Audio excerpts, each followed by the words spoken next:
Bom dia a todos, sejam todos bem-vindos à nossa sessão de contabilidade gerencial, sala 036. Nesta sala hoje, nós teríamos 5 trabalhos.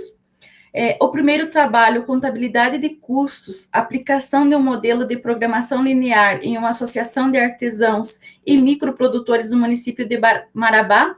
Até o presente momento, nós não temos nenhum representante, então, para otimizarmos o tempo, vamos já dar início à sequência do segundo artigo, contabilidade de custos, indicadores de custos para decisão em uma empresa prestadora de serviços de transportes de passageiros, que será representado aqui pela Elizabeth Casagrande Lazarotto.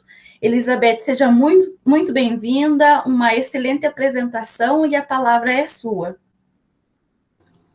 Bom dia, muito obrigada. Eu vou apresentar a tela, então. Perfeito. Assim que reproduzir, eu já te dou um ok, tá? Só relembrando, Elizabeth, então, você tem até 15 minutos da apresentação. E na sequência, então, damos abertura para a colaboração de quem está na sala e os meus apontamentos também, tá bom? Obrigada. Está carregando a tua apresentação. Perfeito. Então, como eu vou apresentar esse trabalho e o próximo, eu já vou comentar agora no início que eles são de origem de 2 TCCs que eu tive a oportunidade de orientar dos meus alunos no segundo semestre de 2019. Então, esse é do TCC, a gente transformou em artigo depois, do Giovanni De Bastiani, contabilidade de custos, indicadores de custos para decisão em uma empresa prestadora de serviço de transporte de passageiro. Então, como que surgiu esse tema, assim, para a gente trabalhar em transportadora, em empresas de prestação de serviço? Embora a contabilidade de custos, ela tenha a origem na indústria, né, na Revolução Industrial, em função da necessidade de mensuração de estoques, e, enfim, ela não deixa de ser importante nos demais setores, principalmente na questão de prestação de serviço, e também em empresas de portes menores. A gente sabe que empresas de grande porte, elas têm por natureza essa apuração de custos, toda essa apuração de indicadores, análises, e as microempresas, principalmente, que é o caso do objeto de estudo desse trabalho, elas acabam deixando de lado essa questão de análise de custos, de conhecer o custo do seu produto, do seu serviço. Então, elas também necessitam desse gerenciamento, em função da sua representatividade também para o nosso país.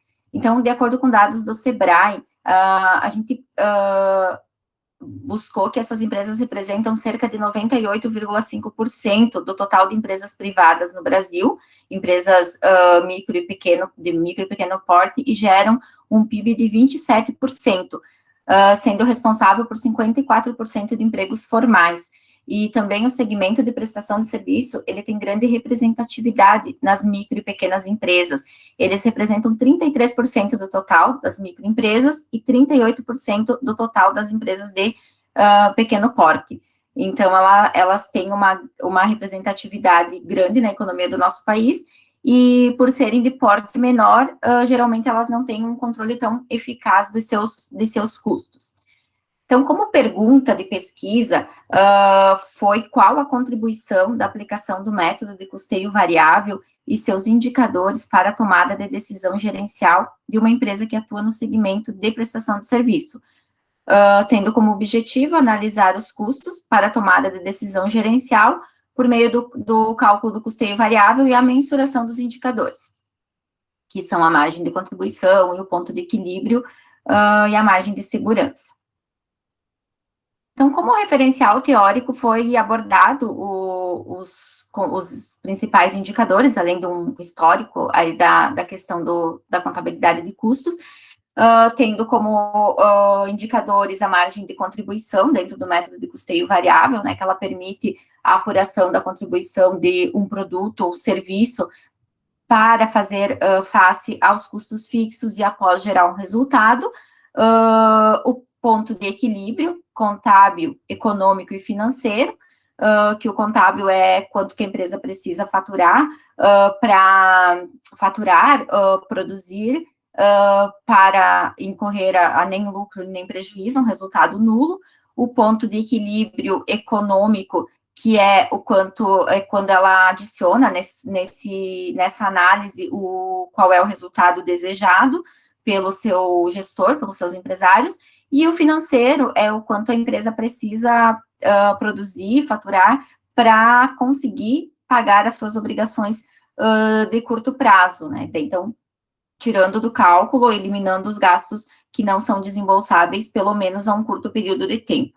E a margem de segurança, que é o quanto a empresa, o quanto ela pode baixar de faturamento e ainda ter um resultado nulo.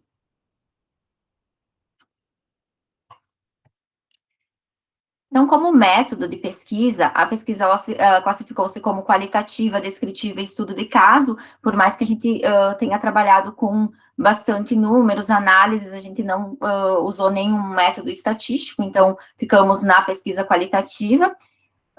O objeto desse estudo foi uma empresa prestadora de serviço de transporte de passageiros localizada na região norte do Rio Grande do Sul, e a coleta de dados, ela ocorreu por meio de uma entrevista não estruturada junto ao proprietário e análise de documentos. Então, a entrevista foi no sentido de conseguir alguns dados, como, por exemplo, qual é o preço praticado por quilômetro rodado, porque a empresa, ela transporta passageiros no município onde ela está sediada, então, o preço, quantos quilômetros, em média, é realizado por mês, quantos veículos ela tem, qual seria o lucro desejado pelo empresário. Então, foi em forma de conversa mesmo, para ele conseguir passar esses dados para conseguir fazer uma análise melhor, porque uma análise somente com o demonstrativo de resultado, que foi o balancete de verificação que ele nos disponibilizou, não seria o suficiente para termos todos esses dados. Então, e também o balancete de verificação para fazer as demais análises. Então, essa empresa, ela atua. Eu vou pedir um minutinho só para carregar, que eu acabei esquecendo de conectar. Um segundinho.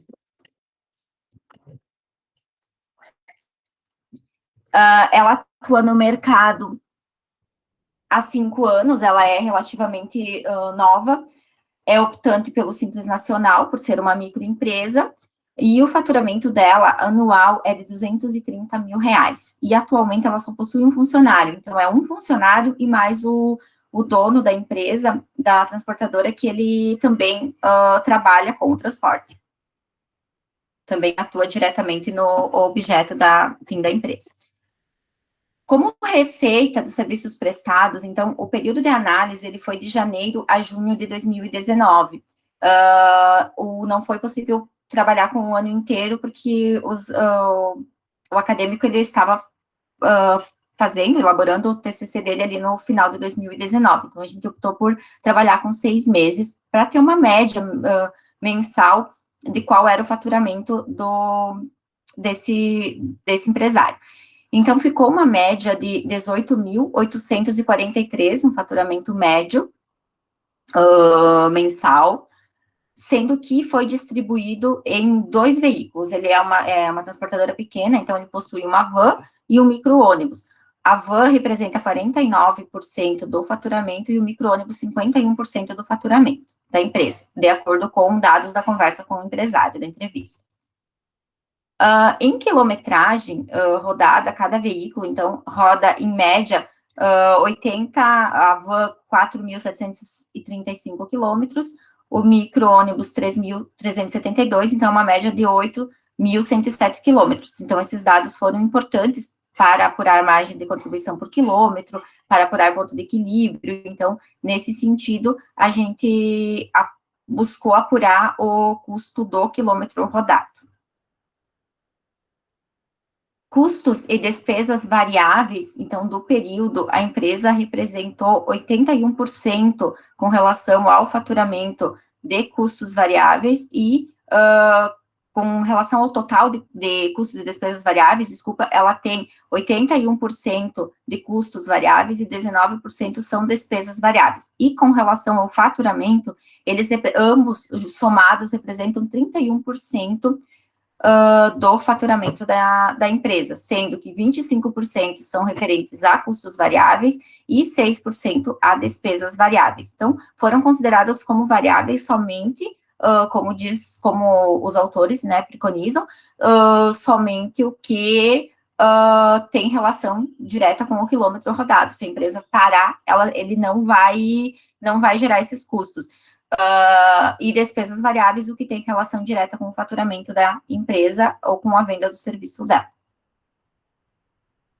Como custos e despesas fixas do período também, foi obtido, então, uma média dentro dos gastos fixos, 66% é constituído por custo e 34% é constituído por despesas fixas. Então,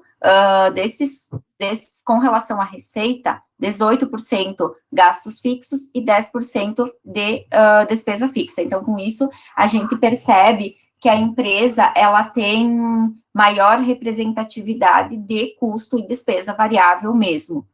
E, então, aqui um gráfico mostrando a participação geral, então, custos e despesas, custos variáveis representa 25% do faturamento da empresa, depois, em segundo lugar, vem os custos fixos com 18%, 10% de despesas fixas e 6% de despesa variável. Então, foi apurada a margem de contribuição por mês, total, em percentual e em por quilômetro rodado.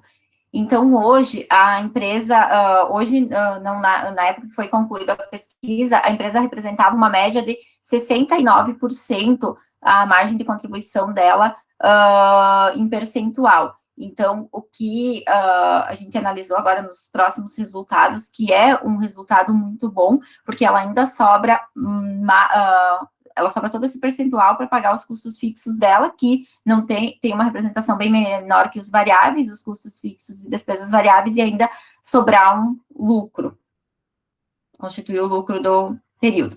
Como ponto de equilíbrio contábil também foi apurado por veículo, foi apurado em total de quilometragem, mas eu vou comentar mais sobre o faturamento. Então, o ponto de equilíbrio contábil, a empresa precisa faturar, em média, R$ 7.583 para não incorrer em prejuízo. Ela vai empatar, né, vai ter um lucro nulo, seus custos e despesas vão ser igual ao faturamento. Aí, por veículo, 4.057 da van e 3.898 do micro-ônibus.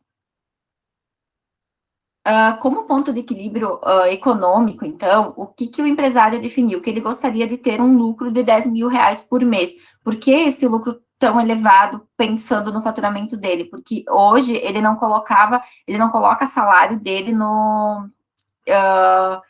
demonstrativo, ele paga um prolabore para ele muito baixo, então ele considera que ele tem que tirar o salário dentro desses 10 mil, além do risco do negócio que ele tem. Então, para atingir o ponto de equilíbrio econômico, ele teria que faturar 22.090 por mês, no geral. E o financeiro, que é para pagar todos os gastos desembolsáveis, então foi desconsiderado apenas a depreciação dos veículos aqui, ele teria que faturar 4.922 por mês para cumprir todas as obrigações de curto prazo. A margem de segurança, a gente apurou um percentual de 58% que a empresa pode incorrer em queda de faturamento, que ela não irá incorrer em prejuízo. Então, ela pode ter essa queda de 58% para ter um resultado nulo. E, como demonstração do resultado do exercício por meio do custeio variável, então, a empresa, hoje, na época que foi concluída a pesquisa, ela está com um lucro de 41%. Então, ela tem uma lucratividade considerada muito boa, digamos assim, porém a gente não conseguiu fazer comparativos até com outras transportadoras da região, para ver se esses 41% é algo típico do setor, ou se é algo típico dessa transportadora, ou talvez algum custo, algum gasto que ela não tenha colocado no demonstrativo e também não tenha nos informado, que a gente sabe que esse é um problema também de empresas de micro, pequeno, que acaba tendo alguns gastos, acaba misturando muito o patrimônio da empresa com o do proprietário, né? Então, acaba não aparecendo. Então, de repente, isso pode ter sido maior, mas com os demonstrativos contábeis, ela está apresentando 41% de lucratividade. Então, como conclusão da pesquisa, a aplicação do método de custeio variável, ele nos forneceu informações gerenciais que o proprietário desconhecia, ele não fazia ideia das margens que ele tinha. Foram identificadas margem de contribuição, o ponto de equilíbrio e a margem de segurança, e também passado para o empresário uma estrutura de demonstrativo que ele pode seguir e evidenciar a lucratividade dele. Nesse período de janeiro a junho de 2019 foi de 41%. E a pesquisa evidenciou que a empresa não utilizava nenhum tipo de controle de custo para o processo de tomada de decisão gerencial. Como limitações da pesquisa, então, a empresa ela não apresentava nenhum controle separado de gastos por veículo, então impossibilitou uma apuração exata da contribuição de cada veículo no resultado da empresa. Então, a gente teve que confiar no que o empresário passou, né, dos percentuais, e apurar nesse formato. Então, ela acaba sendo imprecisa. Como sugestão de estudos futuros, ampliar o período de análise para ver se realmente essa empresa está com essa lucratividade, mesmo que ela apresentou nesses 6 meses, comparar a aplicabilidade dos diferentes métodos de custeio em empresas de diferentes segmentos. Eu acho que aqui que acabou não colocando, mas eu viria que ampliar também para empresas do mesmo segmento para ver se essa questão, essa lucratividade, ela é característica desse tipo de empresa, desse segmento. Então, as principais referências, e muito obrigada. Elizabeth, Elizabeth, parabéns, muito obrigada pelo uso certinho do seu tempo, cravou nos 15 minutos. Eu estimo os parabéns a você e também estendo aos alunos, porque com um bom trabalho, tanto esse quanto o segundo, né, que você vai apresentar na sequência. E, Elizabeth, eu gostaria de comentar o seguinte: eu fiz diversos apontamentos no decorrer do trabalho, que eu não vou descrever aqui, até pelo nosso curto espaço de tempo. Mas, caso você tenha interesse, depois pode me encaminhar um e-mail, que eu te encaminho os arquivos, tanto desse quanto do outro, né, que possivelmente vocês vão querer ou publicá-lo definitivamente em um periódico, né? Então, eu acredito que é válido, ou até mesmo como uma devolutiva em relação aqui às contribuições do nosso evento, né, Elizabeth? Então, assim... Com certeza. Vai ser muito válido para nós, com certeza. Ah, perfeito. Então, assim, Elizabeth, quando eu li o trabalho de vocês, eu fui por duas perspectivas. Um trabalho científico mais descritivo, uma segunda abordagem como um estudo de caso. Nós sabemos que hoje está muito valorizado, né, os casos de ensino, perdão. Os casos de ensino voltado a mostrar como de fato acontece no segmento e como que nós podemos aproveitá-lo na sala de aula. E tanto esse trabalho de vocês quanto o seguinte tem uma abordagem excelente para vocês construírem, né? Claro que daí teria que dar uma nova roupagem nele, no sentido de apresentação, de descrição, para transformá-lo num caso de ensino. Mas o bom é que os dados, a parte, né, básica, assim, total, vocês já têm, aí só teria que dar o direcionamento. Essa é uma das primeiras contribuições que eu coloco, até deixei ali já indicado algumas potenciais revistas que vocês podem estar direcionando, que nem, por exemplo, tem a GV Casos, que é específica para casos de ensino, e que aí também tem toda uma estrutura, outros trabalhos que podem auxiliá-la, né? Agora, em relação às minhas contribuições, tanto para a parte, se vocês seguirem, né, no formato como está, no sentido de melhorias, quanto para o caso de ensino, foi muito rico a tua fala agora, principalmente no que diz respeito à metodologia. Então, assim, a metodologia de vocês é o que eu apontei com maior, digamos, carência de melhorias, Elizabeth. Por quê? Deixa até eu apontar aqui detalhadamente, porque você comentou ali quais foram as informações, né, que vocês solicitaram ao proprietário, e vocês descrevem, porque é essa que dá subsídio para a análise dos resultados.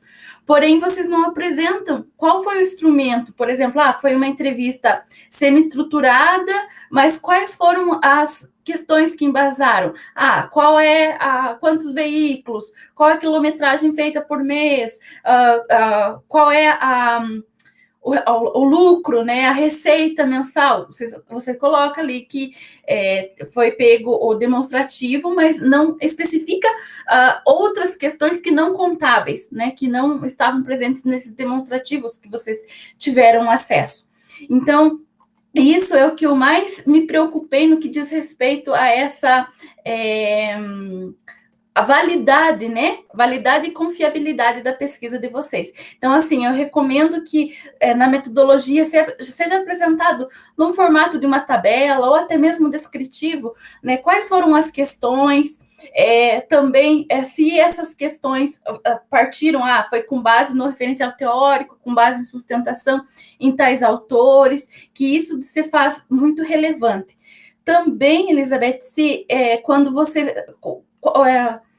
foram fazer essa aplicação, as questões foram realizadas conforme a natureza, né, da empresa em si, porque até quando eu fiz a leitura eu pensei, talvez um dos autores tenha acesso interno a essa organização, ou seja, um funcionário ou um familiar, né, do proprietário da empresa, enfim, para que tenha esse acesso mesmo. Então, nessa parte eu coloquei assim, principalmente que precisa de uma boa contribuição.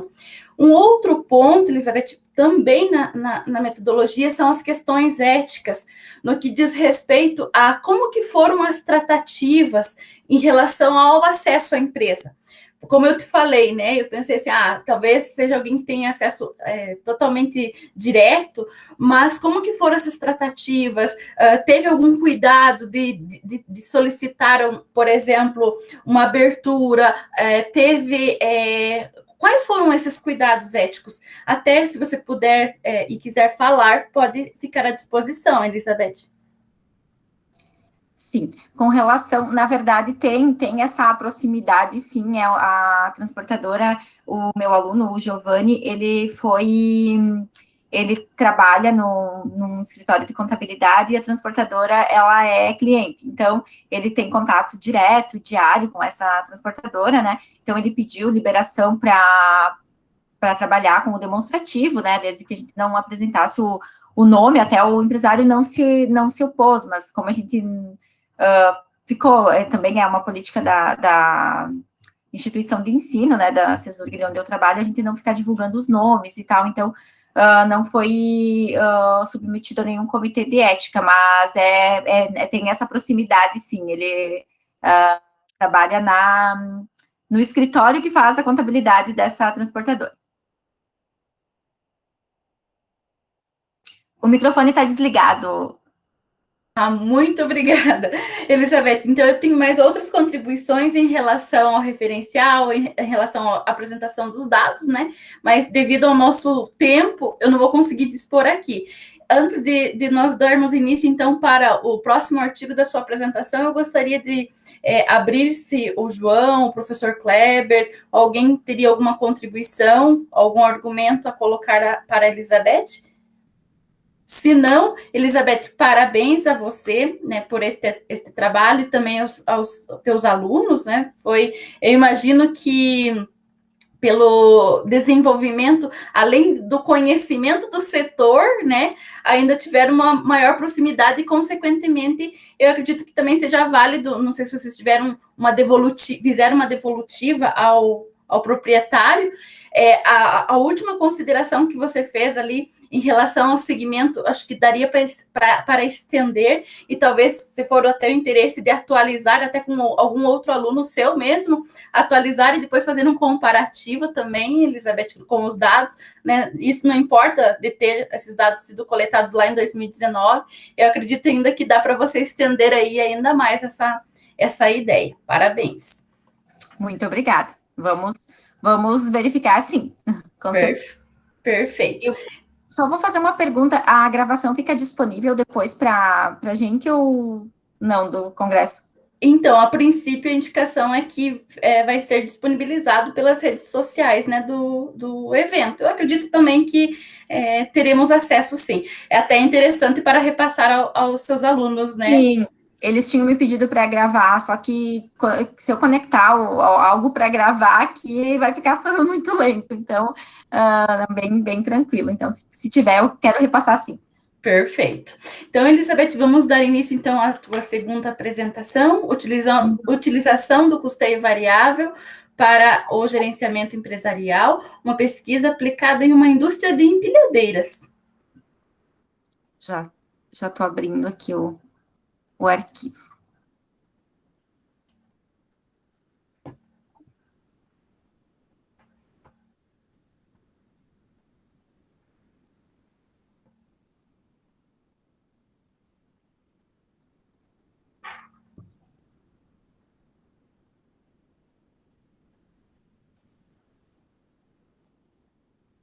De que região que vocês são do Rio Grande do Sul, Elizabeth?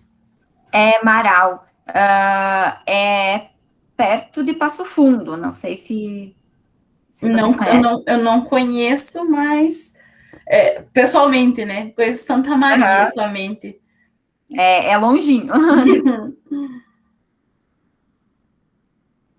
Já estão visualizando a tela? Carregando. Perfeito, pode dar início. Então, esse trabalho a orientanda, então, a Camila Mariane Lombardi, né, é fruto do TCC dela, e os demais autores, né, que colaboraram aí com esse trabalho. Então, essa pesquisa, ela foi aplicada em uma indústria de empilhadeira, aqui na região também. Esse trabalho, sim, focou no segmento industrial, então a gente trabalhou em conjunto aí nas reuniões de orientação, falar um pouquinho, então, um aluno com a prestação de serviço e outro com a questão industrial. Então, o método de custeio variável, ele é um instrumento importante para a tomada de decisão, então, ele já é aplicado gerencialmente, né, porque ele não é permitido pela legislação para ser aplicado nas empresas, né, pela legislação não é permitido o custeio variável, então ele é utilizado para a tomada de decisões somente. Então, como pergunta dessa pesquisa, foram quais informações gerenciais podem ser geradas em uma indústria de empilhadeira com a utilização do método de custeio variável? O objetivo geral foi apresentar as informações gerenciais que podem ser geradas em uma indústria de empilhadeira com a utilização do método de custeio variável, por meio da identificação do custo de produção com a utilização do método de custeio variável, realizar análise custo, volume e lucro e calcular o preço de venda e analisar como os indicadores encontrados auxiliam na tomada de decisão. Então, como principal, no referencial teórico foi abordado um pouco da questão da contabilidade de custos, que o método de custeio variável, ele é uma ferramenta que auxilia na competitividade e o controle de custos também, que essas ferramentas auxiliam na agilidade e eficiência nos processos de tomada de decisão, e que tem algumas informações que são importantes para a tomada de decisão, que são a análise custo, volume e lucro, a margem de contribuição, o ponto de equilíbrio, a margem de segurança e a formação do preço de venda, que foi os itens desenvolvidos nessa pesquisa. Então, a margem de contribuição, ela é muito importante porque ela representa o que sobra para a empresa após ela deduzir tudo que é variável, então, tudo que tem relação direta com a industrialização, com a venda do produto dela. Então, com a venda, com a produção. Então, tudo que ela tem de fixo, que independente ou não dela estar operando, ela vai ter que pagar, né? Porque é um valor que ela vai ter mensal. E aí o ponto de equilíbrio também, contábil, econômico e financeiro, a gente abordou no referencial e foram apurados, e a formação de preço de venda pelo método markup, porque esse método, ele considera todos os gastos, custos, despesas, impostos que a empresa tem, e ainda o lucro desejado, ou enfim, um percentual de lucro aceitável para o segmento, para aquela empresa. Então, em função disso, foi utilizado como método para a apuração do preço de venda, o markup. Como o método de pesquisa também foi qualitativa, descritiva e estudo de caso, como objeto de estudo uma indústria de empilhadeiras do norte do Rio Grande do Sul, e a coleta de dados também se deu por entrevista não estruturada junto ao proprietário, então o mesmo caso que o anterior, aqui só que são escritórios diferentes, a Camila, ela trabalha num escritório de contabilidade, aonde essa empresa enfim, ainda cliente deles, ela liberou os dados para utilizar, demonstrativos de resultado, balanço, e também foi uma conversa, ela foi na empresa também, ela observou o processo produtivo, para ter um pouco mais de propriedade, para descrever também o que ela trabalhou no TCC, que depois a gente organizou em artigo. E a observação do processo e análise dos documentos, que foi dos demonstrativos contábeis. A análise e interpretação de dados, então, ocorreu pela análise do conteúdo e análise documental dos demonstrativos. Então, algumas características gerais da empresa, ela também não é muito antiga, ela é um comércio e indústria, porque ela produz e vende as empilhadeiras, ela atua no mercado há 11 anos, ela é optante, o regime tributário dela é o lucro real, ela já é enquadrada como uma empresa de médio porte, atende o mercado nacional e os países do Mercosul, também da região norte do Rio Grande do Sul, mais especificamente aqui de Marau mesmo, tem hoje 15 funcionários e 2 linhas de produto. Então, 2 linhas na questão de que ela trabalha também, a gente trabalhou com a parte de industrialização, mas ela também efetua a venda de algumas empilhadeiras usadas. Então, essa parte a gente não abordou na pesquisa e optou pela parte de indústria mesmo. Receita de vendas, então, de janeiro a junho, também foi o mesmo período analisado, janeiro a junho de 2019, ela teve uma média de receita líquida que a gente considerou somente abatendo as devoluções, porque as devoluções tem meses que elas são bem expressivas, como, por exemplo, aqui abril, né, porque devolve uma empilhadeira, já o valor é bem alto. Então, a líquida após as devoluções é de 809.238, média mês. Como são equipamentos caros, varia bastante de um mês para o outro. Então, tem meses que ela vai estar bem mais baixa e meses que ela vai estar bem mais elevada. Como custo fixo, então, a empresa teve uma média de custo de 24.549, custo fixo, ela tem pouco custo fixo, se eu não me engano, representa 3%, eu tenho um gráfico em seguida, uma tabela da representatividade de cada um deles. Despesa fixa, 193.529, média mês. As despesas, então, por que o custo fixo é tão mais baixo que a despesa? Porque ela tem muita despesa com venda, tem vendedores que trabalham diretamente em campo, na empresa, fazendo contato online, e, enfim, então, tudo isso entra como despesa de vendas e despesas administrativas, a questão dos sócios também, diretores, enfim, que acaba gerando mais despesa, e também despesas financeiras elevadas, ela tem bastante financiamento.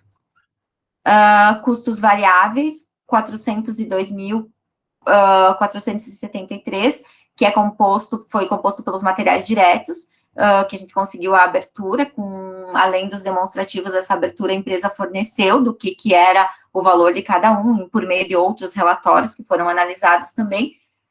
Mão de obra direta, 148 mil, na média, 24.821.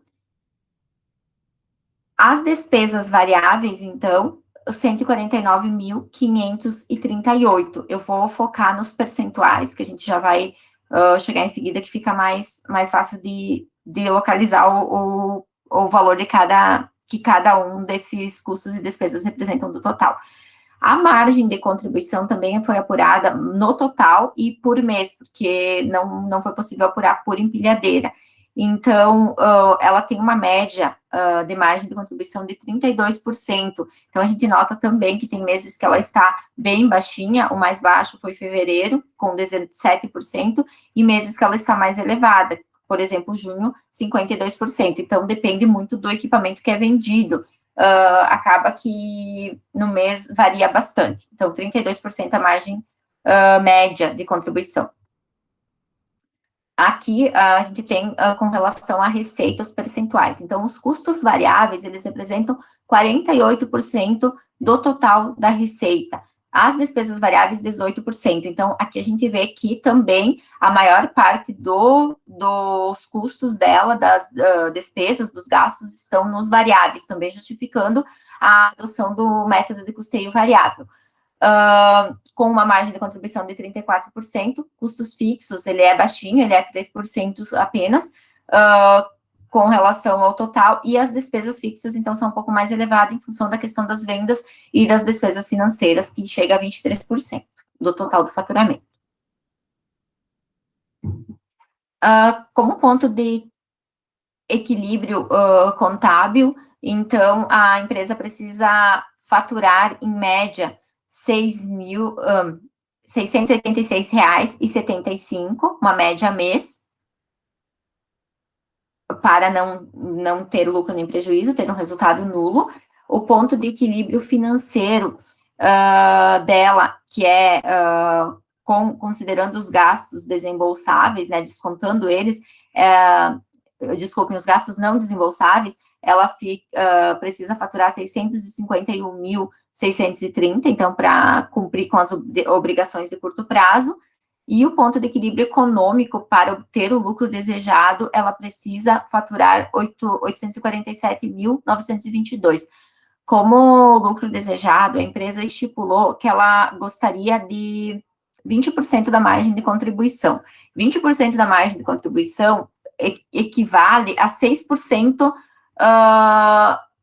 6% de lucro no geral. Então, foi com esse número que foi trabalhado para apurar o ponto de equilíbrio econômico. E o preço de venda pelo markup, então, foi utilizado como base uma média do valor das empilhadeiras. Tem umas de valor maior, outras de valor menor. Mas, considerando, então, um lucro desejado de 6%, que equivalente a 20% da margem de contribuição, e que o preço atual da empilhadeira é R$200 mil. Então, considerando os percentuais apurados de despesa variável, mais as despesas fixas, custos fixos, e uma margem de lucro de 6%, chegou-se a um markup de 48,22%. E aí, com um custo variável de 116.279, utilizando o markup divisor, o preço de venda ideal para cobrir todos esses custos e ainda gerar essa lucratividade desejada seria 241.165,43. Então, aqui a gente observa que a empresa ela está operando com um preço de venda abaixo do markup pela análise do custo. Tem um lugar, eu só vou voltar um pouquinho, porque a gente pode perceber que ela teve prejuízo. Deixa eu ver, aqui, eu acabei passando. Aqui, pelo método de custeio variável, a gente pode perceber que ela teve prejuízo em janeiro, fevereiro, ela teve prejuízo até abril, essa empresa, então ela não correu prejuízo. E a partir de maio, ela começou uma lucratividade. Em junho ela recuperou bastante, então ela fechou o semestre positivo, mas ela teve prejuízo em alguns meses, então isso pode ser justificado pelo preço de venda estar abaixo do markup também. E também porque as vendas se concentram em alguns meses, então depende quantas empilhadeiras vai ter por mês, então alguns meses acabou gerando prejuízo mesmo. Então, como conclusão desse estudo, pode-se observar que as despesas fixas, elas representam valores bem expressivos, custos e despesas variáveis também, eles são relativamente elevados com relação ao faturamento, e através da análise da margem de contribuição dos pontos de equilíbrio, foi possível analisar que na maioria dos meses analisados, a empresa está operando com prejuízo, como a gente viu na tabela anterior, e não sendo capaz de cobrir esses custos e despesas fixas. Então, isso pode ser porque o markup está inferior ao preço que eles estão praticando. Então, a gente conclui que a formação adequada do preço de venda, ela é uma das principais ferramentas para fazer com que a empresa cresça e tenha um destaque maior no mercado. Através dela, pode-se obter preços atrativos aos consumidores e, ao mesmo tempo, rentável aos gestores. Então, por mais que a empresa precise ficar dentro do preço de mercado para garantir sua competitividade, é ideal ela conhecer o seu preço de venda se ela considerar todos os seus custos. De repente, ali ela consiga buscar uma redução em algum custo fixo, algo que não interfira na qualidade do seu produto, né, e que ela consiga trabalhar com maior margem. Como contribuição gerencial, então, apresentou um amplo panorama das variáveis de custos que podem vir a influenciar nos resultados, tornando possível a previsão de possíveis impactos provenientes de mudanças na estrutura dos gastos da empresa. Como contribuição acadêmica, demonstrou a importância da gestão estratégica de custos como ferramenta de apoio para a tomada de decisão gerencial. E como limitação, então, a impossibilidade da análise individual de cada produto da empresa, ela trabalha com 6 tipos de empilhadeira e todos têm muitos itens variáveis, então, para um TCC não daria tempo, né, não teríamos pernas o suficiente para trabalhar com todos eles, então foi estabelecido uma média aí de preço de venda. O ideal seria trabalhar com preço de venda de todos os produtos. Então, sendo uma sugestão para a pesquisa futura. Principais referências e muito obrigada. Parabéns, Elizabeth, a mais este trabalho também, principalmente a Camila, né, que certamente foi uma das que encabeçou a proposta e desenvolveu ela de forma brilhante. Elizabeth, eu tenho algumas contribuições. Agora, eu vou focar mais especificamente na construção da introdução e referencial. Mas as recomendações que eu dei em relação à metodologia para o artigo anterior são válidas para essa também, sabe? Porque você também trouxe na sua fala muito mais detalhes, né, que esclareceu, que não estão colocadas, né, detalhadamente ali também pelo espaço e tudo mais na metodologia, mas acredito que se fazem necessárias também, tal como eu coloquei no artigo anterior, tá? Em relação também à perspectiva dele ser um caso de ensino, também acho super válido, né? Ainda mais porque vocês trazem uma riqueza muito assim detalhada dos valores, né? Eu gostei bastante da análise dos resultados, principalmente das tabelas, assim, de forma bem descritiva. Tem algumas pequenas contribuições que eu fiz até na análise dos resultados. Mas voltando especificamente ali em relação à tua pergunta de pesquisa, vocês colocam quais informações gerenciais podem ser geradas em uma indústria de empilhadeiras com a utilização de método de custeio variável. Eu acho que isso é muito simples pelo que vocês fizeram e também pelo que vocês apresentaram e talvez com um pouquinho mais de refinamento, principalmente na parte da conclusão, né, trazendo algumas triangulações com outros artigos da nossa área, eu acho que vocês poderiam enriquecer como o método de custeio variável contribui com a gestão em uma indústria de empilhadeira, né, porque vocês trazem os resultados e vocês vão colocando, olha, deu prejuízo, vocês apresentam sobre as 3 perspectivas né, do ponto de equilíbrio, vocês colocam ao final essa questão também do markup. E aí, em relação até ao markup, eu fiquei curiosa. Vocês chegaram a dar devolutiva para o empresário? Porque eu achei isso sensacional, no sentido assim, é uma consulta, digamos assim, claro que não era a finalidade, né, porque era para uma pesquisa acadêmica, mas é como se fosse uma consultoria, porque eu acredito que esse retorno ao empresário seria muito válido. Eu não sei se vocês chegaram a fazer, Elizabeth. Sim, quem fez foi a Camila, pelo fato de trabalhar no escritório, né, ela passou, deu a devolutiva e repassou, não o trabalho inteiro, mas a parte das planilhas geradas e tal, em Excel, e ela repassou sim. Ah, perfeito. Porque assim, ela foi bem sistemática, né? Então eu acho que é válido até para reconhecimento do trabalho dela também. Agora, em relação ao referencial teórico, vocês sustentam ali a contabilidade de custos e vão colocando os instrumentos, né? Os métodos, os pontos de equilíbrio e tudo mais. O que eu sugeriria? Vocês, em vez de apresentarem vários subtópicos, condensar em um único subtópico e trazer ali um 2.2 como estudos anteriores. Eu achei muito, tanto nesse trabalho quanto no anterior, eu acho que seria válido trazer um tópico específico, né, ou linkando também, olha, tem outros estudos voltados não especificamente a empilhadeira, né, mas que tiveram quase que a mesma proposta, mesmo que em outros segmentos. Então, eu achei isso extremamente necessário, principalmente para vocês fazerem as triangulações dos resultados. Por quê, Elizabeth? Porque os resultados de vocês estão bem detalhado, pormenorizado, super bom.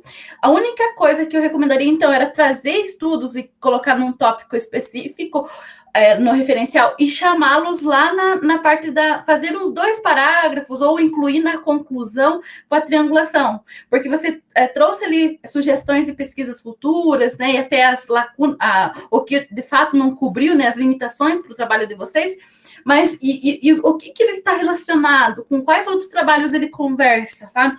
Eu senti essa falta. Eu sei que com os alunos da graduação, às vezes é um pouquinho difícil, a gente também, né, nos nossos trabalhos, a gente tem essa dificuldade de fazer essas triangulações, mas eu acho que seria super válido para uma publicação em definitivo, Elizabeth, porque eu gostei bastante dos 2 trabalhos, esse aqui especificamente ficou muito bem descrito, muito bem descrito, sabe?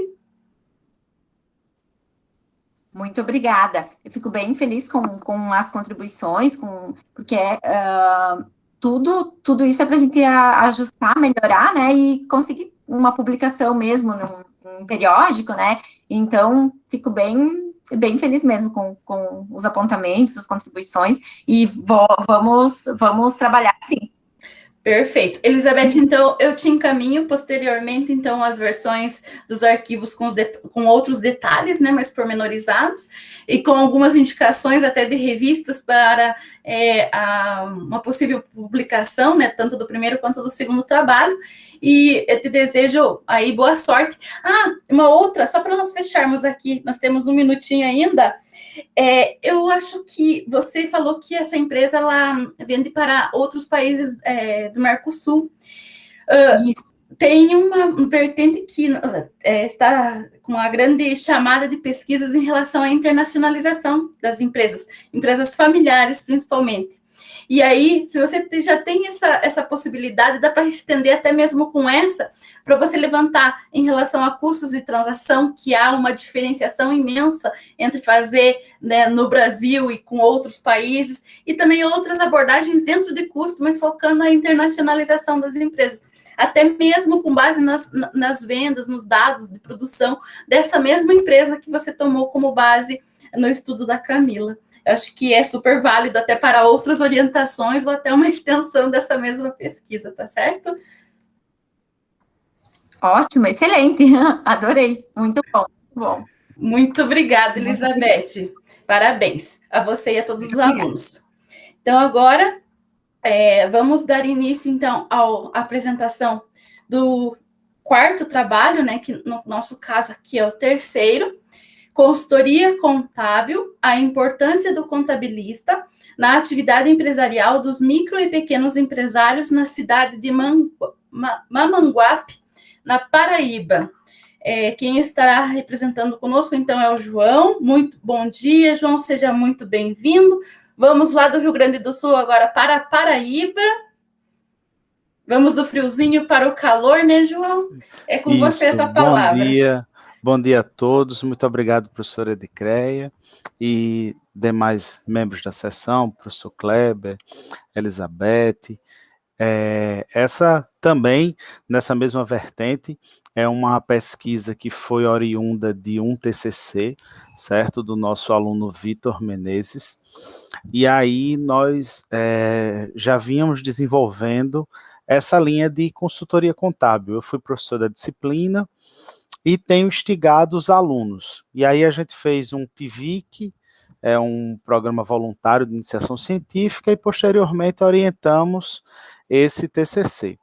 O que marca esse TCC, e aí agora na forma de artigo que nós trazemos para o evento, e por isso que nós trabalhamos ele como artigo para o evento, é porque o Vitor, ele é gerente de um banco, certo, na cidade, justamente na carteira de empresarial. Então lá eles têm tipo uma pegada que a pessoa da carteira empresarial atende o empresário como pessoa física também. Então eles tentam integrar isso aí num grande banco nacional, certo? E aí nós discutimos um pouco disso, e aí tem no texto tem um pouco da carga de experiência do Vitor.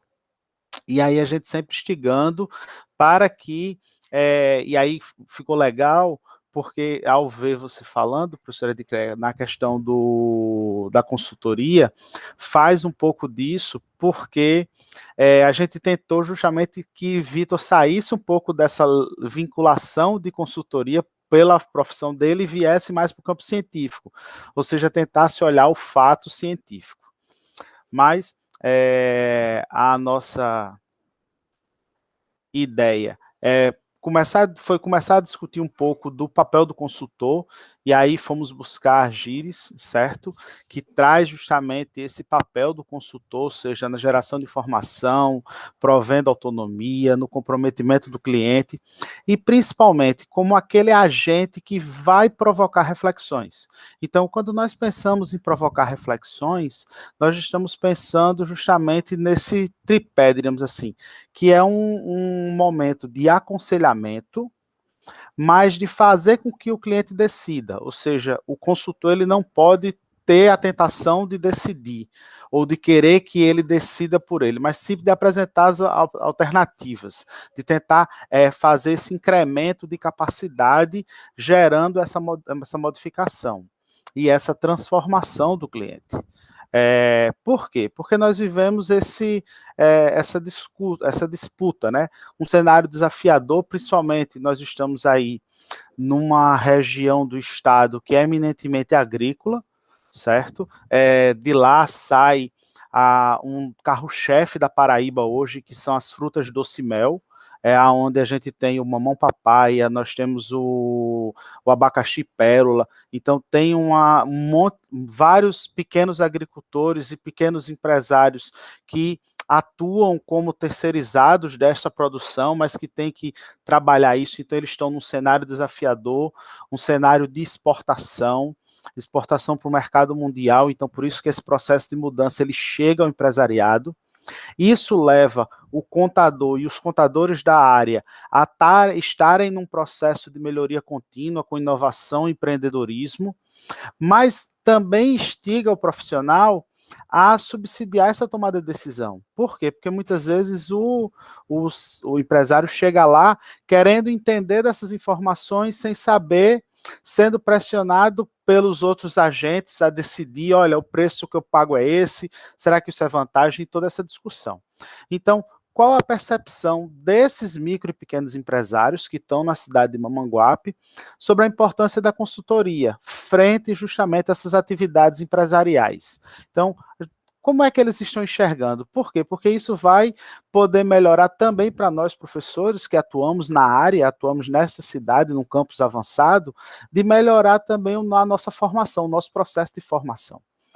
Então, pelo menos eu tenho encarado isso diante dessa situação. Então, tudo isso permeou essa discussão.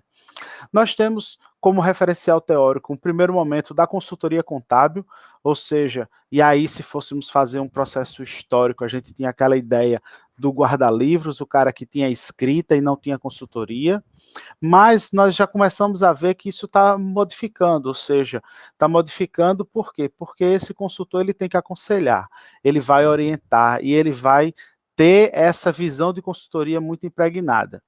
Do ponto de vista do mercado, do business, né, da parte negocial, diríamos assim, dele, da parte de negócios, ele vai ter a necessidade de conhecer o mercado. Se ele não conhecer o mercado, ele não vai estar antenado, principalmente em como atuar dessa forma, e principalmente em um setor como o setor agrícola, que tem alguns incentivos, que a depender da formação, ou seja, se eu estou com um agricultor familiar, eu tenho uma estrutura de custos, se eu estou com um agricultor mais estruturado, essa estrutura, principalmente custos e impostos, elas vão alterar porque ele vai ter, não vai ter tantos incentivos, e aí tem essa discussão. Avançando, nós utilizamos o método indutivo, porque aplicamos um questionário, ele foi estruturado com 17 perguntas, certo? A amostra foi intencional, por quê? Porque ela foi em cima da carteira dos clientes, então, apesar de serem clientes, a gente fez, e o tratamento foi em Excel, porque a gente deixa o aluno um pouco à vontade, então ele se sentia mais à vontade de tratar no Excel, mesmo a gente tendo apresentado, por exemplo, o SPSS a ele, mas ele se sentiu mais à vontade em tratar no Excel. Chegamos a quase uma igualdade, né, tendo um pouco mais do perfil feminino, ou seja, algo que a região tem demonstrado, né, as mulheres à frente dos negócios, isso lá é algo que se vê.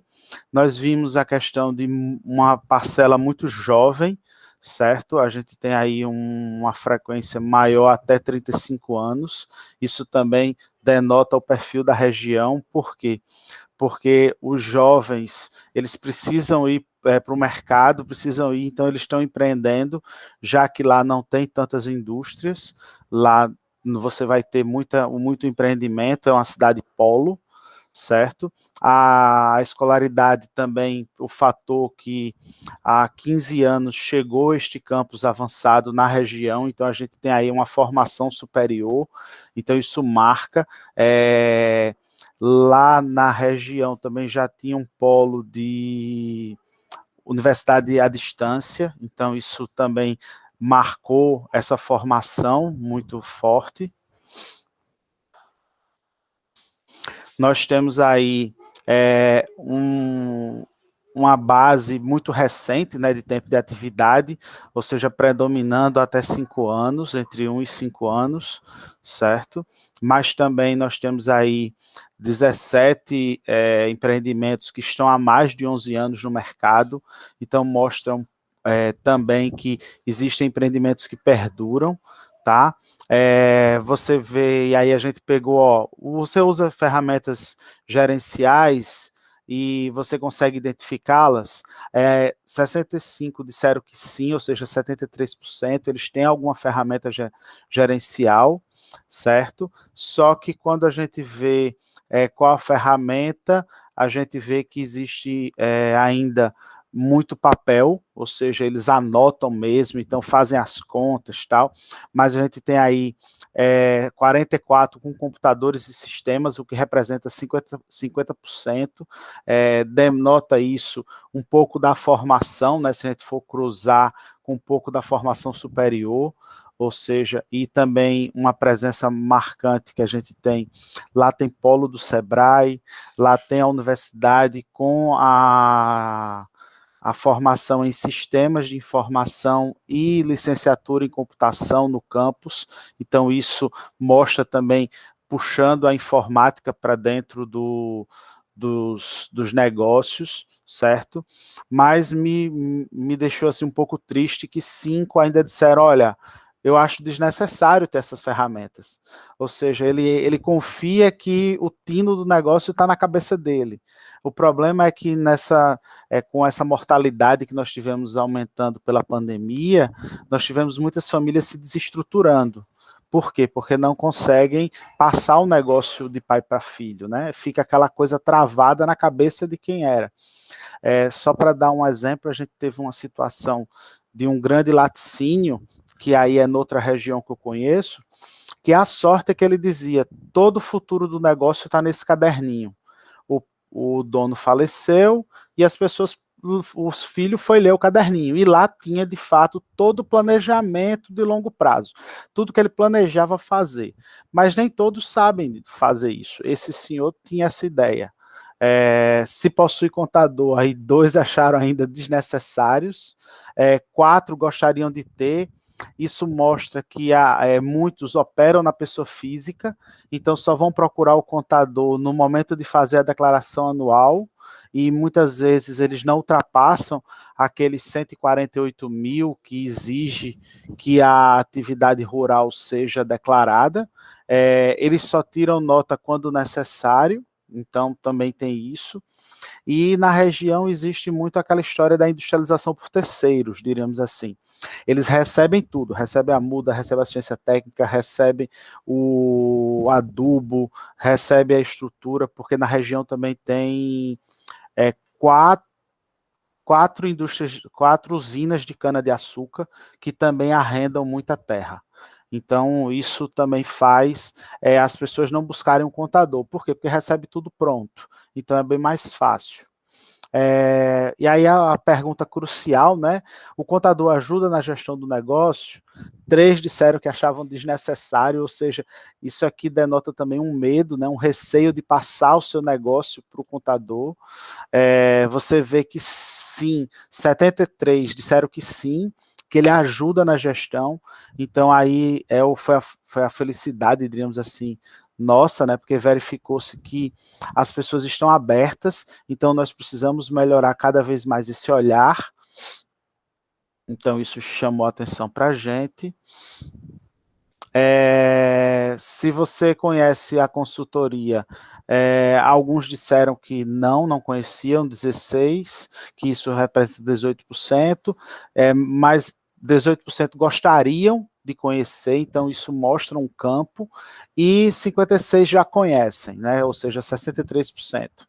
Se eles reconhecem a consultoria contábil, se ela ajuda, 88% disseram que ajuda, 9 disseram talvez, muitas vezes por não ter a presença, né, ou por ter colocado alguma barreira, aí a gente precisaria conversar com os contadores para entender,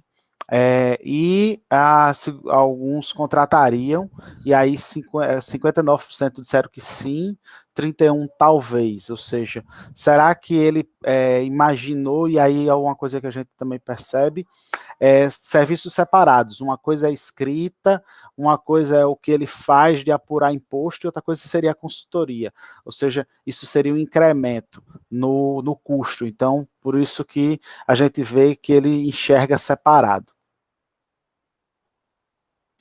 E a conclusão que nós chegamos é que nós precisamos melhorar essa relação consultor contábil empresariado, e aí nós precisamos estimular o nosso aluno a perceber isso. Eu já ministrei também a disciplina de contabilidade rural e instigava muito eles irem a campo, eles fazerem. Nós temos hoje a consultoria, a disciplina de consultoria contábil não está mais comigo, mas está com uma das professoras autoras do trabalho, que é a professora Daniela. Então, ela tem feito justamente, trazido os consultores, aquelas pessoas que a gente acha como da região, como expoentes, para que eles falem o seu caminho, o que é que eles trilharam, justamente instigando os nossos alunos. Essa área pode representar a conquista de novos negócios, ou seja, a gente sabe aí com a integração de sistemas, ou seja, hoje, pelo menos na Paraíba, a gente tem muito forte isso. Aí você vê Conta Azul, Omni, tudo entrando forte, entendeu? Principalmente com a atuação do SESCOM local, que tem instigado essas parcerias e tem feito com que o nosso contador ele possa oferecer mais esse serviço, que facilita e automatiza muita coisa para ele, certo? Então a gente tem visto isso. Então, assim, é uma possibilidade de sobrar um pouco mais de tempo para essa área de consultoria, mas que aí tem um local que a gente precisa não tem certeza, mas ter o risco, que é de conhecer o negócio, de estudar o negócio da pessoa, de se dedicar ao negócio do cliente. E, claro, sem menosprezar. Porém, essa realidade vai precisar justamente dessa reciclagem que a gente traz e de manter-se atualizado, ou seja, de pensar fora da caixa, pensar de maneira diferente. E, com isso, nós agradecemos o espaço do Cassi e enaltecer a importância de integrar justamente as áreas, né? O que mais me chama a atenção desse congresso é essa pegada de juntar as áreas, de mostrar que isso não são separadas, elas podem estarem juntas. Obrigado. Com certeza, João. Parabéns pela apresentação, parabéns ao Victor e aos demais autores pelo trabalho. Gostei muito também da leitura, fiz alguns detalhamentos, né? Como até enunciei para a Elizabeth, para você também, caso tenha interesse, depois posso encaminhar a via com os detalhes. Aqui, João, eu gostaria primeiro, eu acho super interessante você falou que é uma disciplina de consultoria, até mesmo, né, para incutir nos nossos alunos futuros contadores que nós temos que ter uma visão holística, temos que entender o mercado, porque senão daqui uns dias nós vamos perdendo mais espaço, né, para as máquinas e para outras profissões, enfim, então nós temos que incutir essa nova geração, né, essa nova perspectiva aí, as possibilidades que nós temos. E sair daquele passado que era só fazer as guias, né, apurar os impostos e tudo mais, não entender do restante e não contribuir com o empresariado da mesma forma. João, o trabalho de vocês, quando eu iniciei a leitura, eu já iniciei com um foco, por exemplo, de vocês venderem este trabalho para a Revista Brasileira de Contabilidade, porque ele trata um foco que é super interessante, né?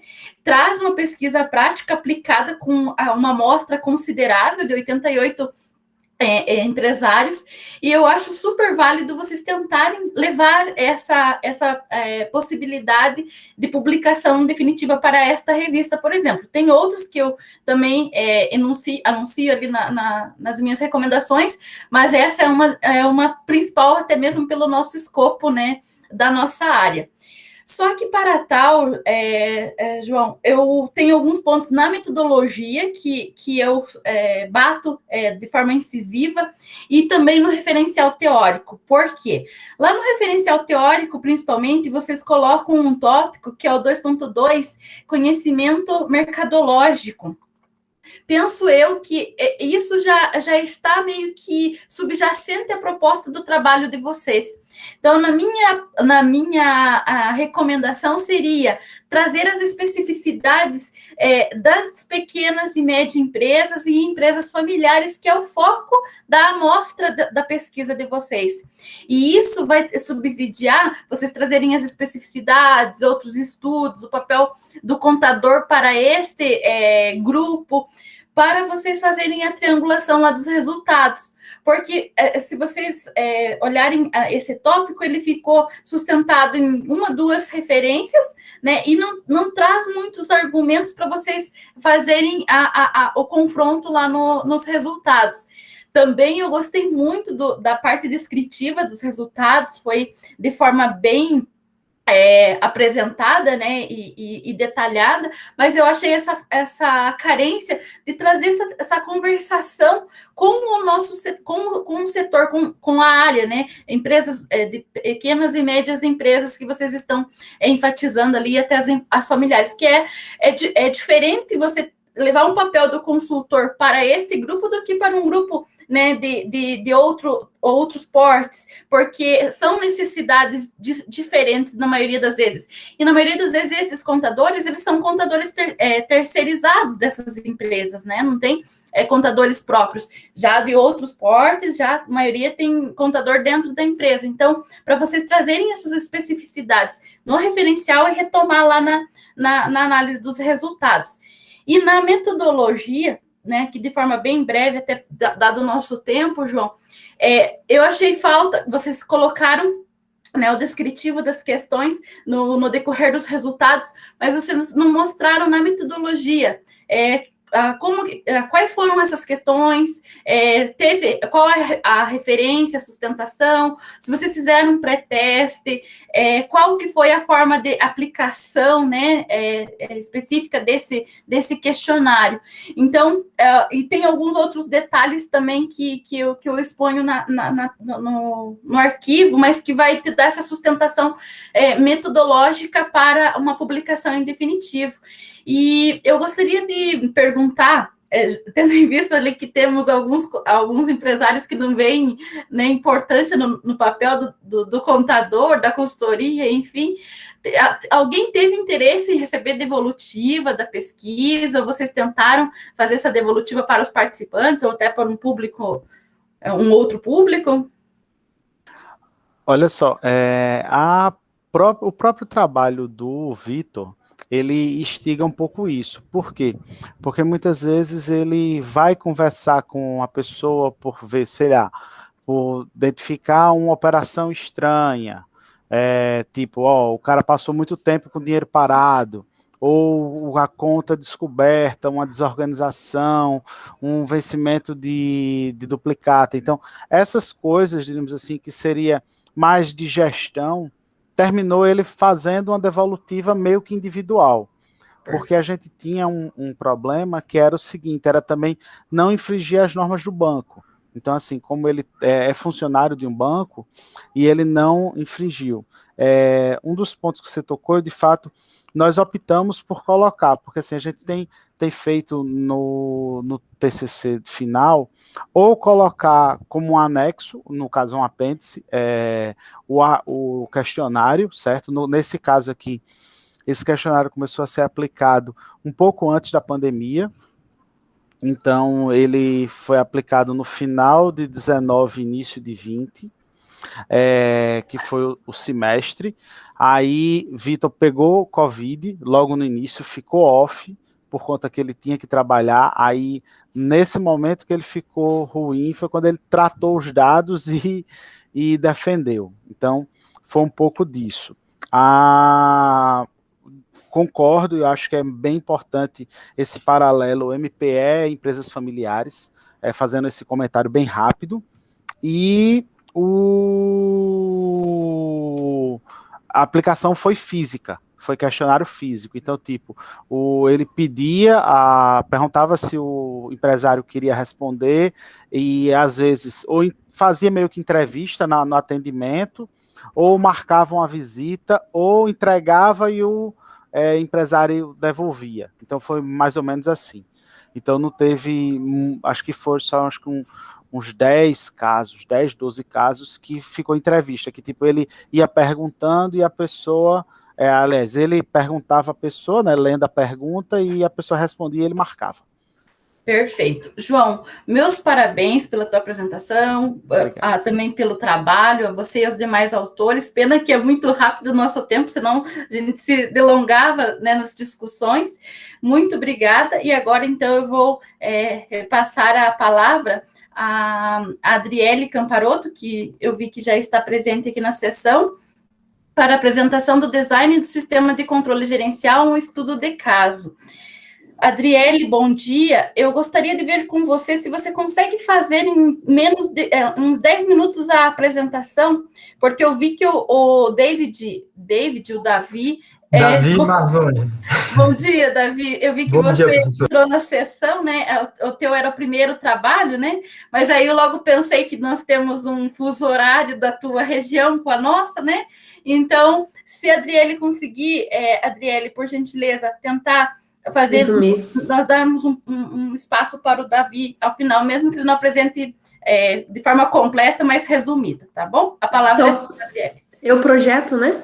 Por favor. Bom dia a todos.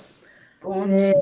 Então, nosso trabalho, né, nosso artigo é o Design de Sistema de Controle Gerencial, um estudo de caso. Ele é um trabalho fruto de TCC, desenvolvido com alunos do curso de graduação de contabilidade da Unigoiás. Então, as alunas são Roseli do Nascimento e Vanessa de Jesus Silva, e eu, Adriele, fui a orientadora.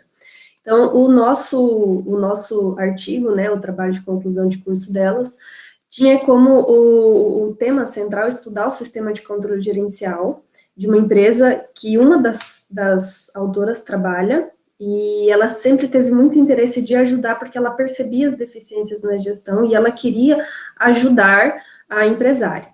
Então, com isso, né, a gente alinhou o trabalho para identificar, então, os elementos que apresentava o sistema de controle gerencial da empresa, usando como modelo o modelo de Flammonds, 1996, e a classificação em níveis de controle que o autor propõe. O conceito, então, utilizado como pano de fundo para entender o sistema de controle gerencial, que ele é um sistema que compõe vertentes estratégicas e operacionais interligadas ali e que vão ajudar no controle da organização de um modo geral, do pessoal, da cultura, e vão ali, de certa forma, ajudar a empresa a atingir os seus objetivos.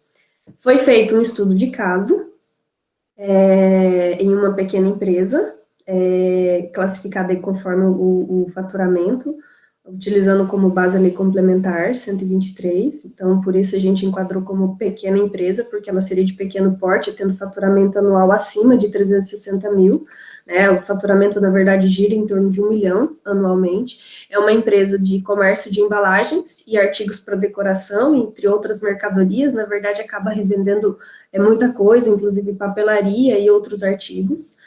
A coleta, né, foi feita entre outubro e novembro do ano passado, 2020. Foram utilizadas técnicas de observação, então foram passadas algumas orientações para o aluno, o que ela precisava observar e fazer as anotações. Foi realizada uma entrevista com a encarregada da loja, era para ser feito com os gestores, mas infelizmente no decorrer do desenvolvimento do TCC, um dos gestores faleceu, e a sócia, né, que ficou, era marido e mulher, e a sócia que ficou, ela ficou sem condições. A gente até tentou, por algumas vezes, fazer entrevista, mas o emocional dela não ajudava. E ela direcionou, então, para que o estudo fosse feito com a encarregada da loja, já que a aluna que estava desenvolvendo o TCC era a gerente da loja. Então, não tinha como entrevistar a gerente, por ser a aluna, a observadora, então entrevistou-se a encarregada da loja. Foram feitos também análise de documentos, dos relatórios, das anotações que a empresa tem, né, para ajudar a fundamentar aí o estudo de caso e numa tentativa de fazer triangulação entre observação, entrevista e documentos.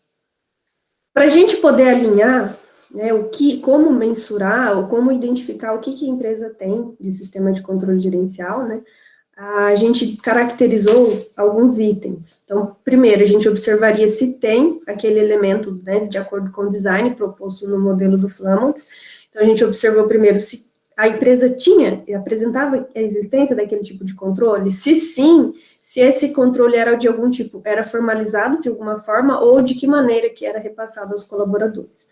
Na sequência, observou-se se tinham responsáveis por implantar ou por controlar, monitorar esses controles, quem eram os responsáveis, quais os instrumentos utilizados para a empresa conseguir exercer o controle, se utilizavam relatórios, né, se era gerado daquela certa atividade algum tipo de relatório, e como esse relatório era utilizado, e a respeito de metas, se a empresa possuía, né, e como avaliava essas metas. Então, foram esses os critérios que a gente usou como base para avaliar os elementos que a empresa tinha, né, no sistema de controle gerencial. Os elementos do subsistema proposto por Flammonds, né, podem ser caracterizados aí como o subsistema de planejamento, o subsistema de operações, o subsistema de mensuração, de feedback, de avaliação e recompensa, em que o planejamento envolve as etapas de planejamento, tanto de curto como de longo prazo da empresa. As operações é a maneira como a empresa coordena e controla as suas operações, né, implantando, como que ela implanta aquilo que foi planejado e controla se efetivamente está acontecendo. Mensuração são os critérios utilizados, que tipo de relatório, quais as maneiras de mensuração que a empresa trabalha, né, a respeito dos resultados aí oferecidos obtidos nas operações. O feedback é a utilização do retorno dessa informação, então, se eu avalio o resultado de alguma forma, como que eu avalio? Então, isso é o elemento do feedback. E, por último, avaliação e recompensa está relacionado a avaliar se as metas foram cumpridas e como eu vou recompensar essas metas. Então, esses são os elementos do subsistema. Considerando os itens, os critérios que a gente definiu, nós também definimos uma escala para evidenciar se aquele elemento existia, em que nível, se era ausente, se não existia, era ausente, se existia de uma maneira fraca, moderada ou forte. Então, nós notamos que nenhum elemento apresentou característica forte, a gente não conseguiu caracterizar nada como forte. Então, é uma empresa que tem uma gestão um pouco simples, eles utilizam um sistema de informação de uma maneira um pouco incompleta, em especial a questão de estoque, eles não movimentam o estoque pelo sistema, acaba sendo feito controle de estoque de uma maneira manual, com 2 funcionários conferindo mercadoria manualmente, fazendo anotações. Então, como a empresa apresenta muitas características simples de gestão, a gente não conseguiu considerar nada como forte. Então, em relação à característica de existência, né, ali no planejamento, consideramos fraco porque a empresa planeja, de alguma forma, as datas comemorativas durante o ano e o que ela vai fazer em cada data comemorativa para melhorar a sua venda, para melhorar o seu resultado. Então, existe algum tipo de planejamento, mesmo sendo meio inicial ainda, né, por isso a gente caracterizou como fraco. Formalização desse controle de planejamento não existe de fato, é somente a gestora, junto com a gerente, que conversam ali entre si, mas não existe algo formal sobre isso. O responsáveis a gente considerou como moderado, porque tem a definição, que são a gestora e a gerente, né? Instrumentos utilizados, relatórios e relatórios são fracos, porque na medida do que eles conseguem, eles formalizam ali no Excel alguma planilha, por exemplo, do quanto a gente vai precisar comprar de estoque, enfim, então acaba sendo bem fraco esse tipo de controle, e metas não existe em nenhum dos sistemas. As operações e a mensuração são o que a gente conseguiu caracterizar como moderado, porque, de certa forma, a gestora, a empresária e a gerente conseguem controlar tudo o que está acontecendo na empresa, como são poucos colaboradores, então elas conseguem acompanhar de perto tudo o que acontece, conseguem mensurar, e a mensuração mais utilizada por eles é a quantidade de venda, tanto de itens, o quanto está sendo realizado o giro de itens específicos, e o quanto está tendo de faturamento, e ela também mensura ali, por exemplo, o quanto o faturamento subiu de um período para o outro, o quanto que ela sobrou de lucro, embora a mensuração de lucro dela, o que ela chama de lucro efetivamente não é bem o lucro contábil, mas ela mede aquilo que sobrou ali, então ela tem, do que eu vendi, sobrou X%. Então, como ela acaba tendo esses cálculos, esses controles sempre ali no relatório, então a gente considerou moderado operações e mensuração na sua grande maioria, mesmo que a nível de relatório a gente considerou fraco, em especial por essa falha ali no controle de estoque, que pode causar alguma limitação nos relatórios que ela emite do sistema. Feedback, muito fraco, porque é tudo muito informal, é tudo muito o que a proprietária observa do colaborador, às vezes ela elogia quando está bom, ou chama atenção quando não está bom, mas não existe nada definido, e avaliação e recompensa também não existe. Tá? Então, nós consideramos, né, essa classificação para usar como base e entender que nível de sistema de controle gerencial essa empresa está. E nós acreditamos, né, como as pesquisadoras ali, acreditamos que, assim como muitas das micro e pequenas empresas, que são aí geridas pela família e sem muito conhecimento, sem muito emprego de técnicas, eles acabam tendo uma gestão, um controle gerencial muito simples. Então, a gente categorizou no primeiro nível do sistema de controle gerencial proposto por Flammonds, sendo mais simples, que apenas são realizadas ali operações e obtém-se resultados dessas operações e são acompanhados, né? Então, E essa classificação em decorrência de operações de mensuração ali ter sido classificado como moderado. Então, esses foram os resultados, a gente fez algumas sugestões para a empresa, a respeito, né, do que poderia ser melhorada. A aluna continua atuando na empresa, continua tentando ajudar, mas, enfim, né, acabei não conversando mais com ela esse ano, assim, para saber se ela conseguiu implementar algo de diferente. Então, a gente agradece aí o espaço do CASE e colocamos aí à disposição para as contribuições. Adriele, parabéns pela tua apresentação, também pelo trabalho a você e aos demais autores, né, a aluna em especial que fez todo esse desenvolvimento, levando em consideração todas as contingências no decorrer do caminho, né, tristes, mas infelizmente são coisas que acontecem no desenvolvimento das pesquisas, né, então parabéns aí pela resiliência, principalmente na conclusão do trabalho. Eu, Adriele, e até vou abrir aqui um parênteses ao David também, eu fiz várias anotações no arquivo, então depois, se vocês quiserem, me encaminhem um e-mail que eu dou a devolutiva, porque aqui, dado o nosso espaço de tempo, eu não vou conseguir pormenorizar, né, assim como foi dos demais autores. Aqui, Adriele, em especial, eu gostei muito do trabalho de vocês, e eu, assim, penso que, com os demais, dá uma boa publicação em definitivo, com alguns refinamentos, né? E o seu principalmente no referencial teórico, Adriele. No referencial teórico, vocês trabalham ali controles, os sistemas de controle gerenciais, e especifica todo o modelo do Flamholtz, né?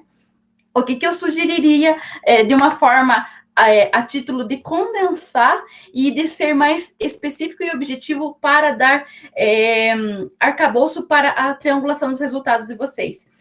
No referencial teórico, ao invés de vocês colocarem contabilidade gerencial, já começar direto ou com controles gerenciais e trazer uma discussão das proxies de controle, porque você mesmo especificou aqui na tua fala, né, que não há controles, alguns controles não são tão formais e tão constituídos como tal, né, são proxies, então você pode trazer a discussão do que são controles gerenciais, mas nesse conteúdo trazer as proxies e alguns estudos também que eu referencio, né, recomendo, né, para uso, e aí você já vai dar estrutura para você fazer a triangulação lá no final com os achados, principalmente daquela tabelinha final que vocês colocam, né, dos usos. Também em relação aos sistemas de controle ser mais enxuto, mais objetivo, eu vi que foi muito rica a descrição do modelo, né, do Flamholtz, mas trazer de forma mais objetiva ali, talvez até com alguns estudos internacionais, porque ele se pautou bastante nos nacionais. E um ponto que eu acho válido, tal como eu dei a recomendação no trabalho anterior, Adriele, é localizar aonde que vocês estão aplicando. É uma empresa de pequeno e médio porte, é uma empresa familiar, então trazer um tópico ou trazer estudos específicos nesse setor, nessa área, nesse grupo de estudos da empresa que você aplicou, sabe? Porque senão, ali eu vi que teve estudos mais de empresas maiores e tal, que tem sistemas de controle gerenciais mais robustos, né? E não tanto proxies, como é o caso da empresa que vocês aplicaram a pesquisa, tá? Esse é um dos principais pontos que eu faço essa recomendação, Adriele. E aí também, em relação à parte da metodologia, né?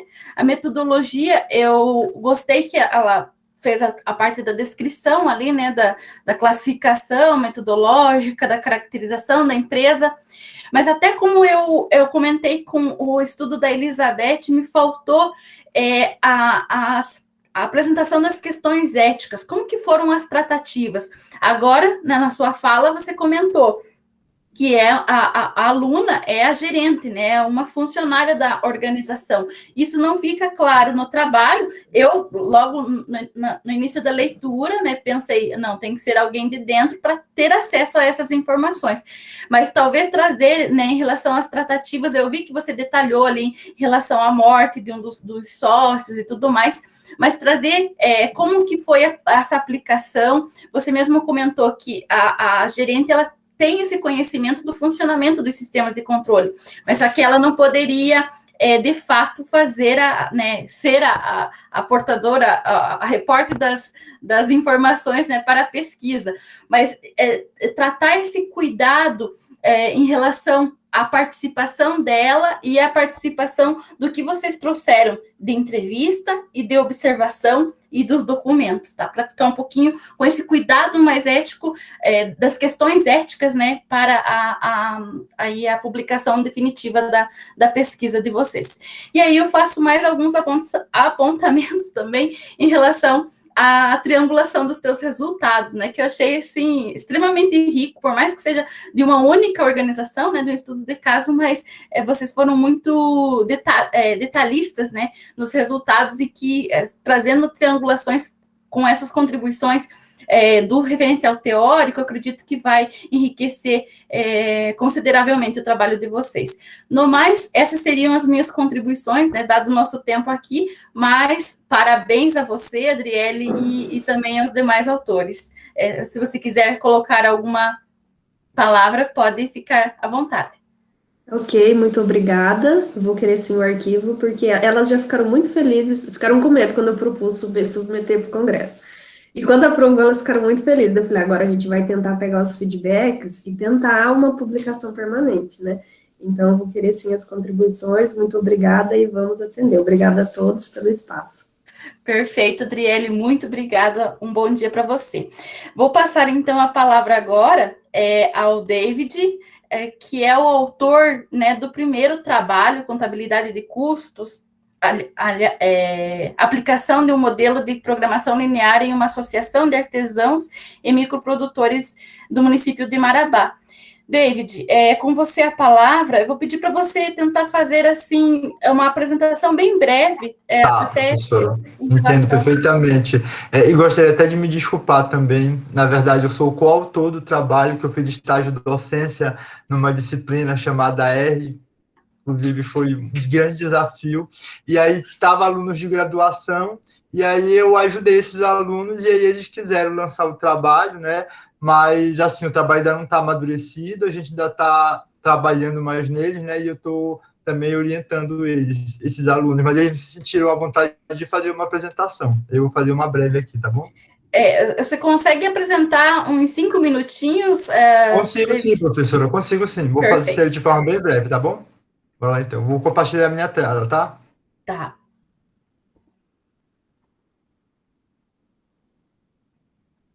Tá aparecendo a minha tela, professora? Sim, pode dar início. Vou fazer aqui. Olha, como eu disse, esse trabalho ele foi apresentado em uma disciplina de estágio docência do programa R. Então, aqui eu ia dividir a estrutura dele com uma introdução, abordando um pouco o referencial teórico e a metodologia, né, que foi utilizado para realizar o trabalho, né. Gostaria só de destacar, assim, que esse trabalho, os alunos, eles coletaram essas informações de uma associação de microprodutores de Marabá. Então, eles foram lá no departamento de custo dessa associação e tentaram identificar um problema nessa associação e tentar utilizar no R, porque o professor havia sugerido na época para a gente colocar uma situação real. E aí eles tiveram essa sacada e então eles foram lá nessa associação. E aqui seria mais ou menos o que eles apresentam na introdução, que eles abordam um pouco sobre a contabilidade de custos, eles desenvolvem um texto com alguns autores, depois eles fazem uma abordagem sobre o que seria a otimização, a forma de maximizar a ação desses produtores, aí eles falam também sobre essa tomada de decisão, no que viria a facilitar para eles se eles viessem a utilizar o problema proposto. No referencial teórico, eles trabalharam a contabilidade de custo para tomada de decisão, de que forma ela poderia ser utilizada, utilizar a pesquisa operacional, que é um método matemático para encontrar a maximização de uma operação, e falaram também sobre a utilização da programação linear, que foi utilizada no software acerca desse problema que eles proporam. O problema que eles tinham era muito simples, é que um desses artesãos lá, eles faziam a produção de 2 tipos de cadeira, o protótipo A e o protótipo B, e aí eles queriam encontrar a maximização dentro dessas cadeiras, sendo que antes delas irem para o mercado, elas tinham que passar por um processo de testagem, que era para ver se o fio delas ia suportar, no caso, uma pessoa sentando. E aí isso, é claro, vai variar de acordo com o peso do indivíduo que vai sentar na cadeira. Esses produtores, eles conseguiram produzir ali até 300 horas, eles tinham máximo de produção que viria a produzir até de 300 horas máquinas. E aí a cadeira A conseguia produzir 150 e a B 120. Porém, eles tinham uma limitação, que era o teste. E o teste só permitia 60 horas. O máximo deles era 150, mas o teste permitia somente 60. E aí, então, eles acabavam produzindo 60 da A e 120 da B. E aí que eles foram utilizar o software para tentar encontrar uma resposta de qual seria essa melhor solução. E aqui eles deram os valores acerca desses produtos, onde eles colocavam o preço de venda, que do protótipo A seria 400 e do protótipo B seria 500, aí falava sobre o custo variável e a margem de contribuição acerca de cada uma dessas cadeiras. Aqui eles colocam na solução do modelo. Para a gente desenvolver melhor aqui, eu teria que mostrar o passo a passo de como a gente colocou no R, mas aí, por decorrência do tempo, eu só vou explicar que eles colocaram esses dados, custo variável, o tempo, eles alimentaram no software, no modelo que a gente criou junto com o professor, e aí a gente acabou gerando o software acabou gerando mais ou menos o valor estimado de quanto sairia mais ou menos de lucro operacional e de quantas cadeiras seria o ideal de produção de cada uma, onde ele encontrou um mix de produção de 65 cadeiras do protótipo A, que seria o aconselhável eles produzir, e 55 cadeiras do protótipo do tipo B. Essa foi a validação do modelo. Como sugestão, a gente teria que aplicar e apresentar lá para os associados, o que não foi feito, e o trabalho teria que se desenvolver um pouco mais, eu acredito, no referencial teórico para vir embasar a forma como foi utilizada no software. No mais é isso, eu agradeço a atenção de todos, peço desculpa pela breve explicação. Se trata do R, eu teria que dar uma demonstração assim, de como a gente fez o cálculo, mas que não vem ao caso de decorrência do tempo. Agradeço a todos, professora, deixa a senhora com a fala. David, nós que agradecemos, e eu, em nome do caso, peço desculpas aqui pelo tempo também, mas, Imagina. Assim, parabéns pela tua apresentação e também parabéns pela proposta a você e aos demais autores. Eu achei uma sacada fenomenal, sabe? Eu não tinha visto alguns, aqui no Brasil, assim, um estudo bem específico com aplicação num case mais prático. E aí a minha primeira contribuição, David, eu coloco, principalmente aqui a última sugestão que você colocou, né, de enriquecer o referencial teórico para justamente dar um embasamento nos resultados, é o que eu mais faço de contribuição, e principalmente transformar ele não num estudo mas para casos de ensino, porque a proposta de vocês é um caso de ensino da aplicação do R na contabilidade de custo, na disciplina de contabilidade de custo. Eu, hoje não sou professora da disciplina de custos, já fui, mas eu, ministrando essa disciplina, eu gostaria muito de ter um trabalho como o seu para usar como um caso de ensino na minha disciplina, por exemplo. E nós sabemos que tem algumas revistas específicas, né? Como eu até falei com a Elizabeth no início da nossa sessão, que é específica de estudos de casos de ensino, sabe? Até a Adriele, aqui, a nossa outra colega aqui da sessão, ela já publicou em casos de ensino, foi premiada e tal. Então, aí, David, já é também uma ponte, né, Adriele, para fazer aí possíveis parcerias, mas assim, não deixa passar em branco o trabalho, publica em definitivo e, se possível, nessa condução de ser um caso de ensino, sabe? Principalmente ali eu coloco contribuições em relação ao teu referencial teórico e também em relação a uma forma de deixar um pouco menos cansativo, talvez, a tua análise dos resultados, sabe? De colocar em tabelinhas, eu fiz algumas estruturas para você ter mais foco nas análises, mas não mais. Parabéns pela proposta e pela sua apresentação. Estenda isso também aos demais autores. Com certeza, professora. Obrigado pelos comentários e com certeza eu vou considerar. Excelente. Olha só, David, inclusive a Adriele já fez uma contribuição, a RAC fez uma edição especial de casos de ensino, tem a GV Casos também, então, olha, já são aí alguns referenciais para você. Interessante. Perfeito. Davi, muito obrigada. Muito obrigada a todos. Eu peço desculpas aí pelos 5 minutinhos, mas daqui mais 5 minutinhos já começa uma outra sessão do evento, né? Mas parabéns a todos pelos trabalhos, pelas apresentações. Espero ver esses trabalhos publicados em definitivo, né?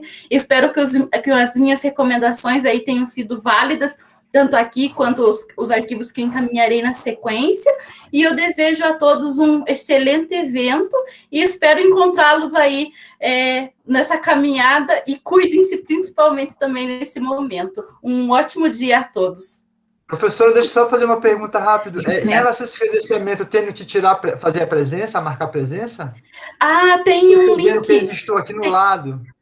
Isso, tem um link, inscrição para receber certificado da participação e o credenciamento de presença. Não sei se você conseguiu eu se inscrever. Aqui, mas só que ele não me vai para essa área de credenciamento, ele vai para o login geral do Evan. Dê uma olhadinha, o instrutor, ele acabou de colocar novamente o link. Se não, você me manda um e-mail que daí eu tento conversar direto com o professor Kleber Boyetti. E aí vemos a situação. Vou tentar aqui, tá bom? Tá bom. Obrigado. Muito Davi, obrigada. No primeiro link dá certo a presença sem direcionar para a tela, para o evento, tá? O primeiro link. O primeiro? Isso. Perfeito. Obrigado. Muito obrigada, Adriele. Então, eu solicito então ao instrutor da sala, né, a finalização da gravação e dou por encerrada essa sessão. Muito obrigada a todos e um bom dia. Tchau.